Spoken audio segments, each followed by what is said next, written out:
Hello എന്തെല്ലാം. അപ്പോൾ ഞാൻ ഇന്നലെ തലശ്ശേരിയിലുള്ള മത്തിക്കാവ് അഥവാ ലക്ഷ്മീപുരം ക്ഷേത്രത്തിൽ വളരെ അപൂർവമായിട്ടുള്ള ഓട്ടുകളും ഭദ്രകാളീൻ്റെ ഒരു വീഡിയോ ഷെയർ ചെയ്തിട്ടുണ്ടായിരുന്നു. അപ്പോൾ ആ വീഡിയോൻ്റെ അകത്ത് കുറച്ച് ഭാഗങ്ങളിൽ ഞാൻ തീപ്പന്തങ്ങളും വെച്ചിട്ടുള്ള ഒരു തെയ്യത്തിനെ കൂടി ഉൾപ്പെടുത്തിയിട്ടുണ്ടായിരുന്നു. അപ്പോൾ എനിക്ക് കുറേ പേര് പേഴ്സണലി മെസ്സേജ് അയച്ചു ഈ തെയ്യത്തിനെ പറ്റി കൂടി ഒന്ന് ഡീറ്റെയിൽ ആയിട്ട് കാണിക്കാൻ പറ്റുമോ, കാരണം ആ തെയ്യത്തിനെ കാണാൻ ആ ഒരു ഇരുട്ടിൻ്റെ ഇതിലൊക്കെ കാണാൻ നല്ല രസമുണ്ടായിരുന്നു. അപ്പോൾ ഇന്ന് ആ തെയ്യത്തിനെ പറ്റിയിട്ടുള്ള ഡീറ്റെയിൽസ് കൂടി ഞാൻ ഷെയർ ചെയ്യാം. ഓട്ടുകളും ഭദ്രകാളി ഇറങ്ങുന്നതിന് മുന്നേ ആയിരുന്നു കേട്ടോ തീപ്പന്തമൊക്കെ വെച്ചിട്ടുള്ള ഈ ഒരു തെയ്യം ഇറങ്ങിയത്.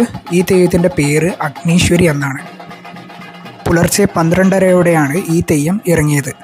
തെയ്യം ഇറങ്ങുന്നതിന് മുൻപ് വാഴപ്പോള കൊണ്ടൊരു കളമൊരുക്കി അതിൽ 100 കണക്കിന് പന്തങ്ങൾ കത്തിച്ചു വെക്കുന്നു. കത്തിജ്വലിക്കുന്ന പന്തത്തിൻ്റെ വെളിച്ചത്തിൽ ചെണ്ടയുടെ താളത്തിനനുസരിച്ച് അഗ്നീശ്വരി തെയ്യം ചുവട് വയ്ക്കുന്നു.